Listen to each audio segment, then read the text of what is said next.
Yeah, sure. I'm Mayur. I'm the founder and CEO at Arcana. At Arcana, our mission is to essentially make Web3 more effortless for users, for developers. Over the years, like Parth was talking about, we've seen consistent sort of degradation in terms of user experience. I think back in 2018, 17, the user experience was quite pretty decent. But ever since then, I think it's gone downhill. So we are on a mission to basically fix that. Yeah. Hey guys, thank you for having me. Thank you, Parth. My name is Ram. I run Router Protocol. We help blockchains talk to each other. Same thing, but not same. I mean, all part of the same overall chain abstraction puzzle. Yeah, happy to be part of this panel and have a chat on chain abstraction and all that entails. Absolutely.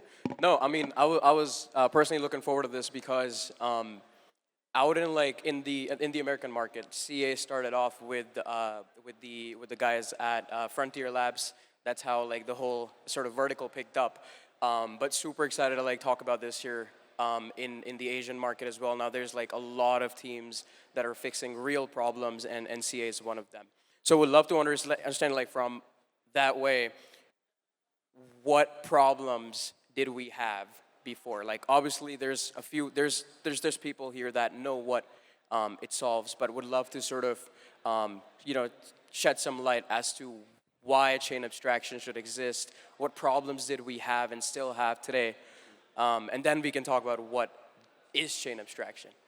No, absolutely. I think the big problem with chain abstraction is trying to solve is, you have a ton of blockchains. You have a number of blockchains. These are like, think of them like cities or areas within a city. You have, let's take New York, for instance, or even Bangalore. And actually, Bombay is probably a better example. So, and Ethereum is probably the heart of South Bombay or whatever, right? And then you have Avalanche and Solana and Polygon and what have you. And the big issue was you couldn't send assets across these chains. You couldn't communicate across these chains. That's a big problem with chain abstraction that initially emerged, right? And then more broadly, it's a standardization problem.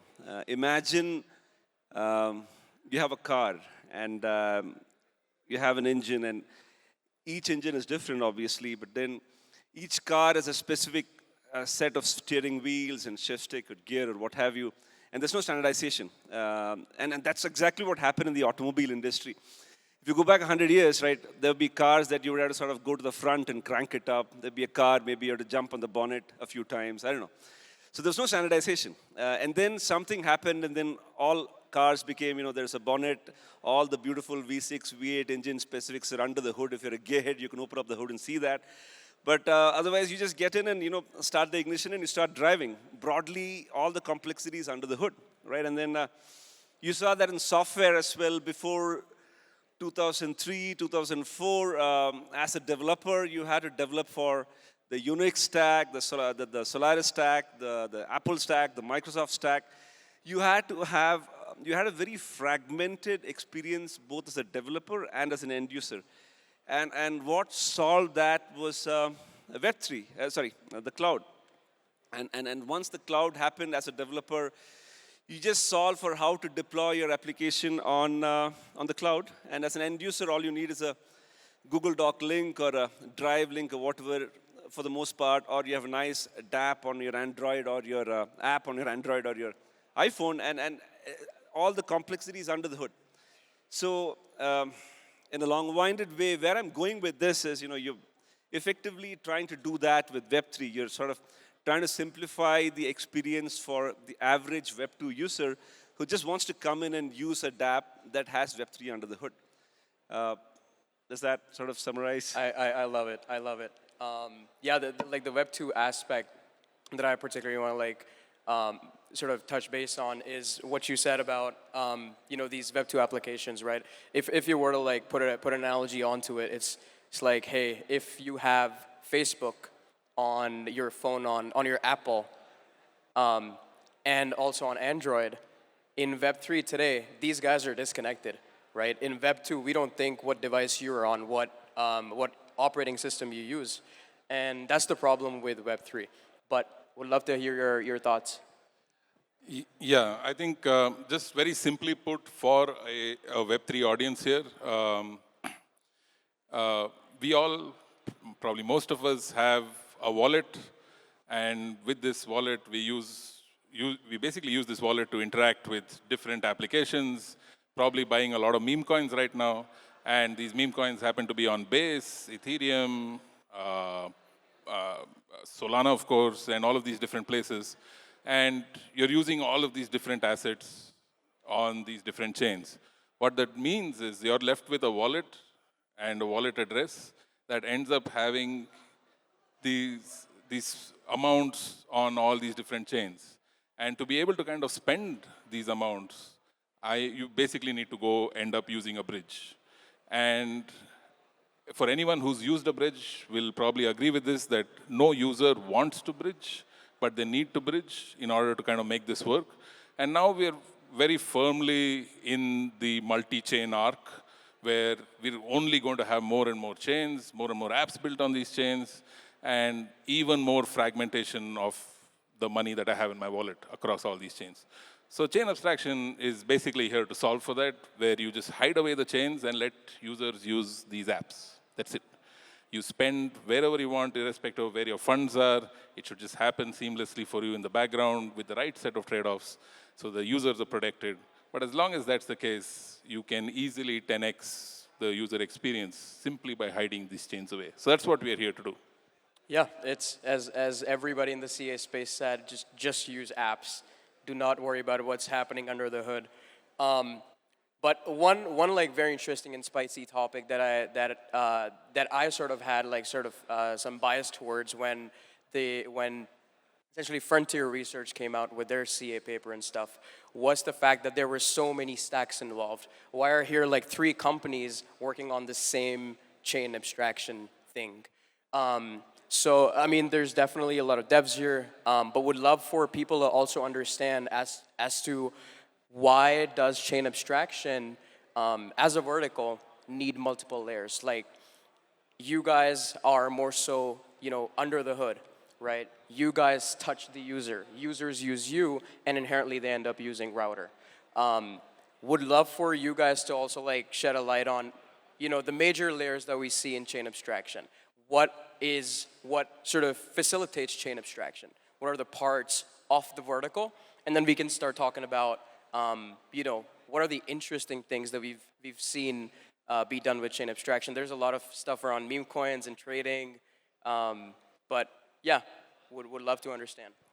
Yeah, from like the developer perspective, so obviously for those of you who don't know, I think the Frontier guys basically put out this very nice framework called the Cake framework, and I don't fully agree with that framework. I think it can be further simplified as it is right now. I think we've come a long way since Cake was introduced.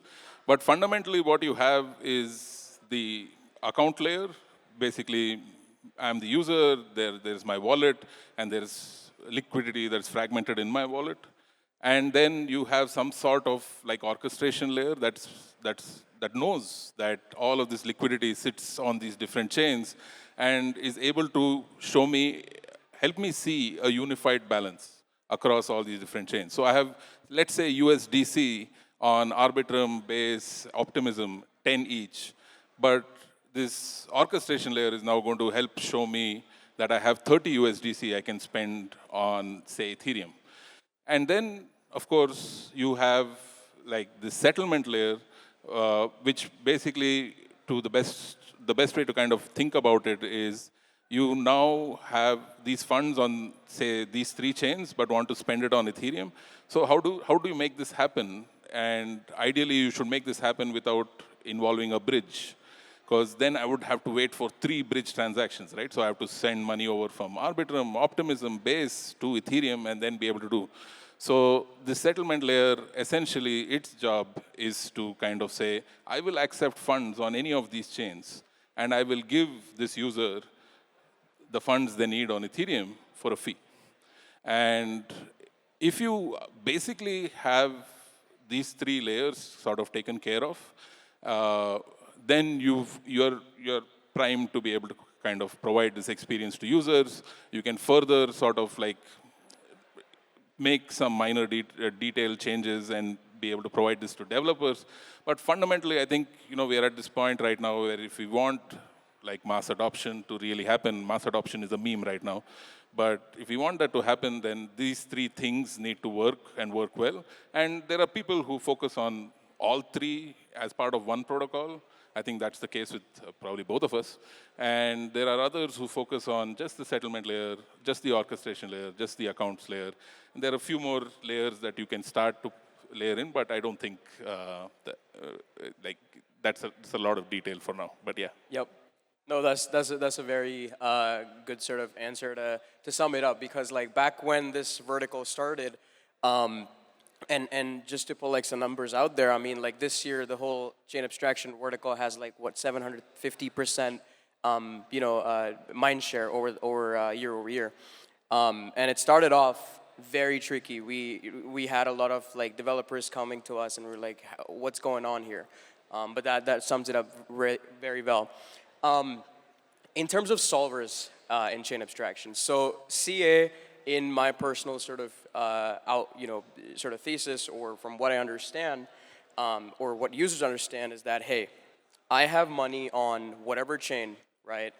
I should be able to use it on wherever I want, right? If it's on EVMs, I should be able to use it on Solana. If I have money on Sol, I should be able to use it on Movement, etc.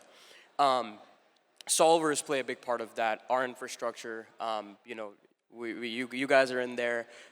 We have this whole micro markets model that I can talk about a little bit. Would love to understand your sort of stack in terms of chain abstraction. Like bridges used to exist, they still exist, they get the job done. Why did we need solvers? Why did we need solving? What did they enable for chain abstraction? And what are you guys sort of doing to play a part in this? It's a great question. I'm thinking of how to sort of summarize a sort of half-decent answer to that in a couple of minutes, so just give me a minute. But so effectively, solvers are basically market makers who provide the liquidity for bridging transactions. And why they're important is if you understand that, you'll understand how the bridging space evolved over the last 3 or 4 years. So routers started off as a bridge. Effectively, we had some capital locked in a contract, and from this side, somebody would come in and say, hey, listen, I want to send some money from chain A to chain B. So we would record that, and we would take some funds out of our wallet, if you will, and give it on the other side, and sort of debit one, credit one account. Right? But effectively, the risk there was these were TVL-based bridges where the bridge had a lot of liquidity locked onto it. A couple of things. One, it is super inefficient, right? I mean, it's like you don't know how much traffic you do. You'll have to sort of budget for how much capital you need. And the more important thing was it's completely unsafe. These bridges became honeypots. So between 21 and 22, you had a number of bridge hacks. I mean, pretty much all the big names that you see today have been hacked for millions and millions of dollars, right? So the paradigm shifted, and then we started moving to this solver-based approach where, folks like us said, listen, we're going to give a proper messaging layer, and we'll also have a cryptoeconomic security layer. In our case, it's a Cosmos-based chain, a Tendermint consensus chain. The liquidity comes from third-party solvers. These are small market makers, large market makers. Mostly it's Wintermute these days in many cases. It's a running joke in crypto. And so the end user's money is always safe. And the capital risk is with the guy crossing the trade, the solver. Right? And the solver obviously gets a reward for taking on that risk. Right? And effectively, there's a small spread that he captures. Similar to a centralized exchange where the bid-ask spread is the reward that he gets for making the market. So effectively, that's how the solver paradigm came into being, right? And then now what we have is an interesting scenario where, it's a race to the bottom if you think of plain vanilla asset transfers. Hugely competitive, especially across the same roll-ups and especially across EVMs. What is interesting is the revenue opportunities around messaging.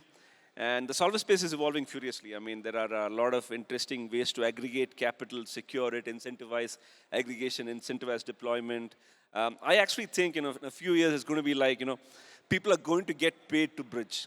I actually think that's going to happen. Because at this point, if you remember, if you go back to our Paytm and Freecharge and those guys, right? I mean, yeah, you recharge and then you get some coupons, right? Yep. So at some point, somebody's going to say, you know what, come bridge for free and then have some coupons or have some rewards or airdrops or something.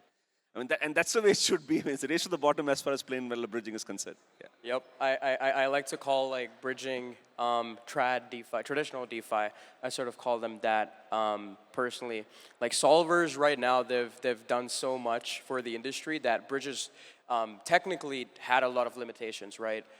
You guys would know as a company, hopping onto new chains, now that there's hundreds of chains coming every day, app chains, micro rollups, new L1s, new L2s, and bridges back then, they had a lot of tech bottleneck in order to deploy and support new chains. Solvers have made that quite, not as hard, if I'm correct. If I can actually, I like this analogy, right? So bridges are like TradFi, like you said, right? It's your Swift ecosystem. You go to your bank and say, I want to send money to Dubai, then it goes over the Swift rails, and there's lots of people involved. Solvers are more like Hawala. How many of you know what Hawala is and how it works? Raise your hand. Don't be afraid. The government guys have left. So it's exactly that, right? I'm leaving the panel. It is exactly that. I go here to a guy in Bangalore. I say, here is 10 lakh rupees. And he'll give me this note, 10 rupee note with one number on it. And then there's a guy sitting in Dubai who's going to give a bunch of UAE dirhams. And it's a seamless transfer. All I need to do is use this 10 rupee note with particular serial number, go show it there, and done. I get the cash, right? It's that easy.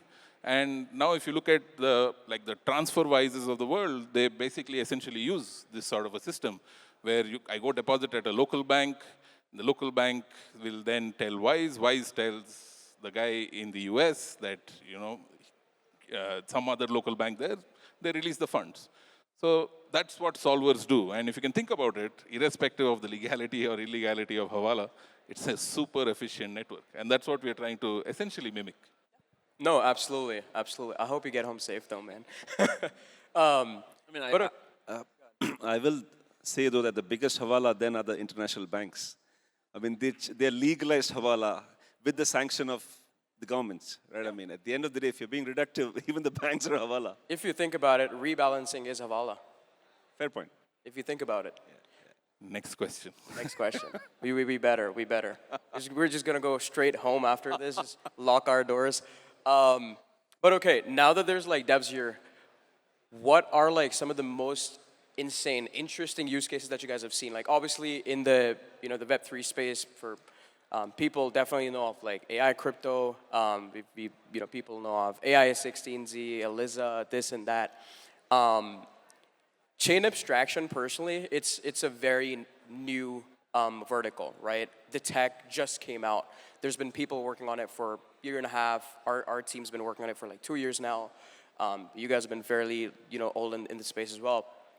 Now that the tech is ready, now that people don't need to worry about chains and tech and wallets and gas and bridges, what are like some of the most interesting use cases that you guys have seen for the devs here as well? They can, you can list down 1, you can list down 5.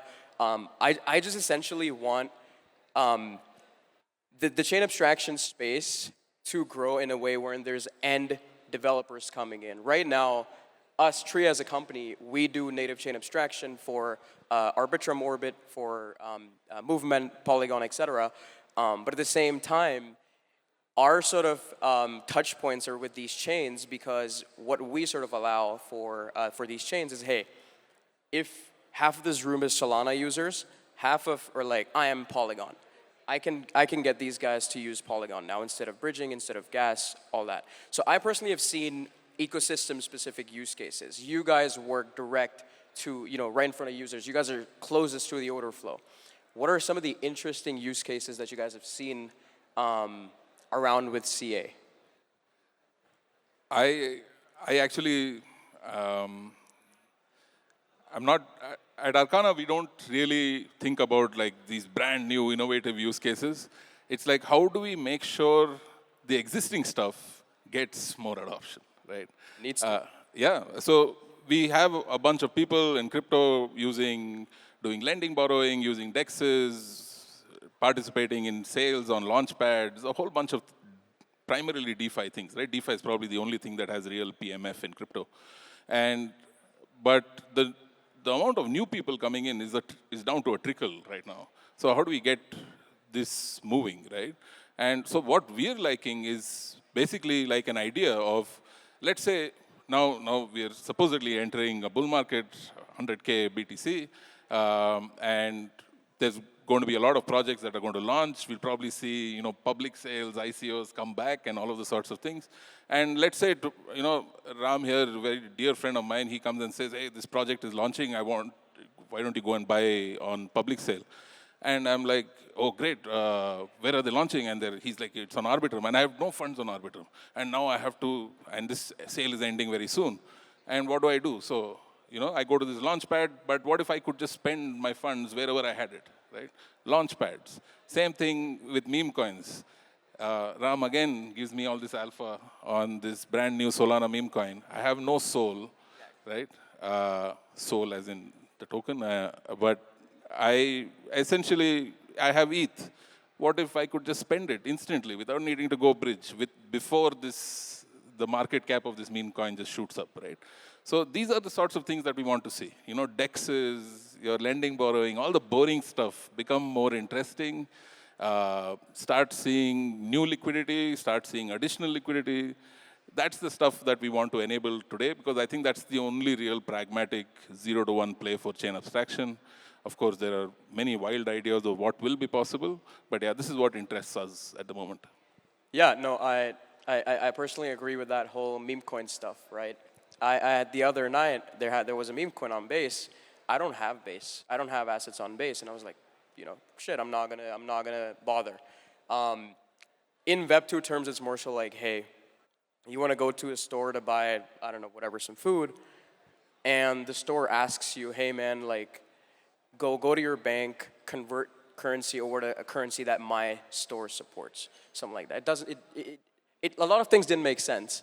Chain abstraction's here to like essentially make Web3 interactions make sense a lot. Exactly. So if I'm sitting in India, but I want to buy something on Alibaba, imagine if someone came and told me, no, you need to convert your funds to Chinese yuan, get a Chinese bank account, and then go buy this product there, and then that's how it'll happen. It'll just blow your mind if someone ever told you that. But that's the state of crypto today, and that's what we need to fix. No, for sure. How about you?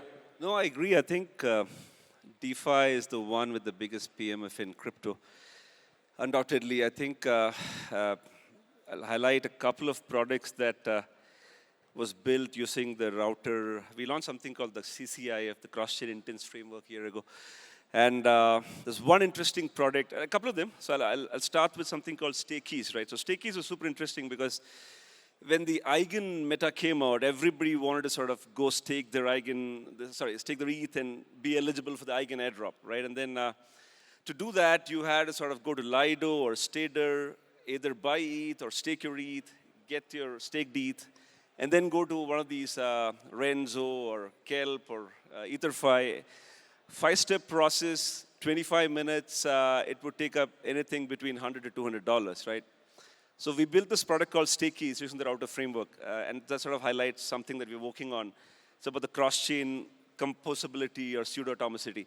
We reduced cost by 90% and reduced this to 3 clicks and in 20 seconds, right?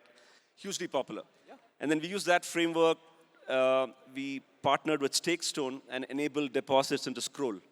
And within one day, 20 minutes, 20 million into Scroll, right? So these are use cases that sort of fall in the ambit of DeFi. One thing that we're super excited about, we're coming up with something called Router Pay. And Router Pay is super interesting, and this interesting, and we are actually applying for Ethereum, the EIP, and sort of pushing this through, because Right now, to interact with any web application, you have to open up your MetaMask, you type your password, and then you sort of click on that approve.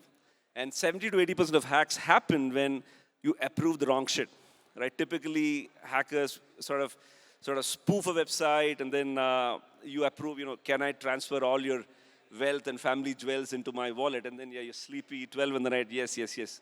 And then later on, you realize, oh shit, I'm screwed.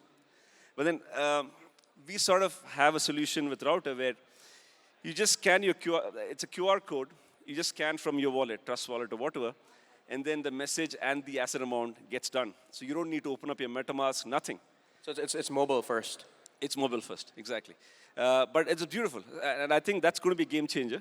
And again, on the back end, and it enables a lot of use cases. And regulation permitting, somebody like, you probably don't have an Indian credit card, probably you do, but you walk into IGI or Bangalore airport and you want to buy something, you have a crypto wallet, you scan, and the back end it settles with UPI.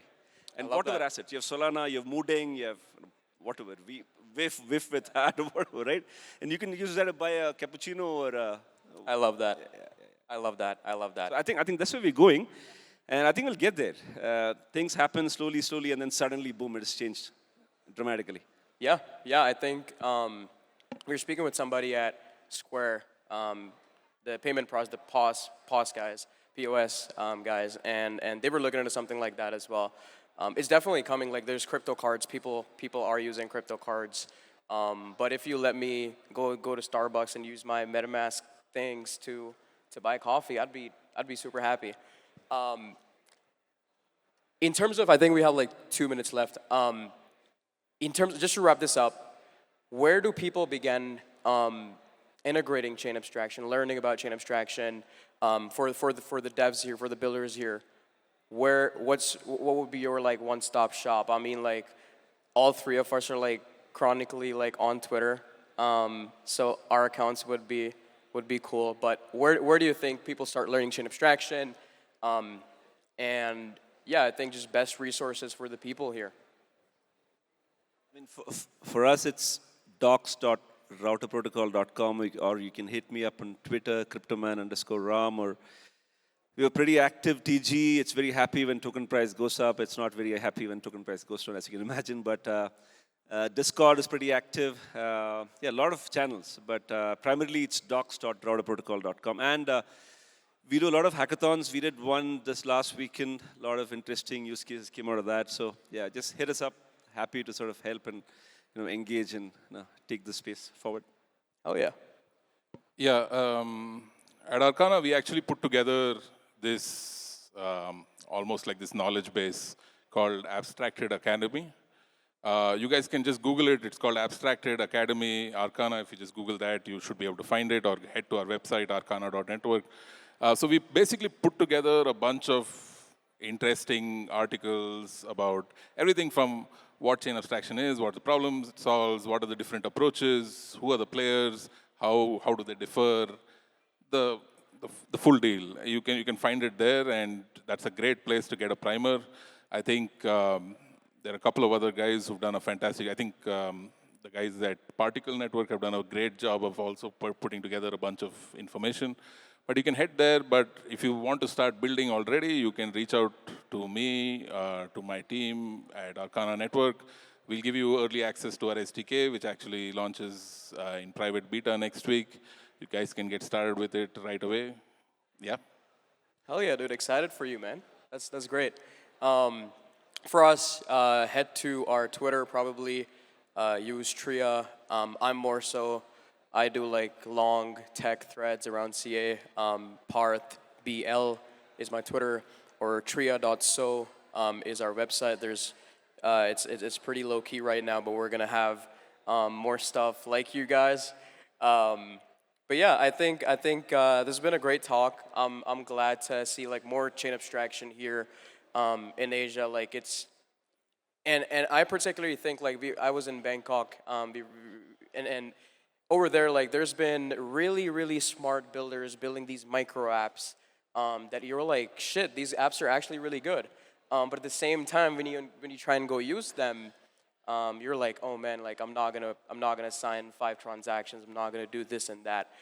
So I think consumer Web3 obviously is the play here, and chain abstraction helps bring regular people or degens, everybody that wants to interact with your application, your app chain or rollup, closer to you. They don't have friction anymore. That's what chain abstraction is. But yeah, this has been great. We'll probably be out. I will be out there. If anybody wants to chat, we're all happy to chat. But thank you guys for listening. Thank you guys for being here.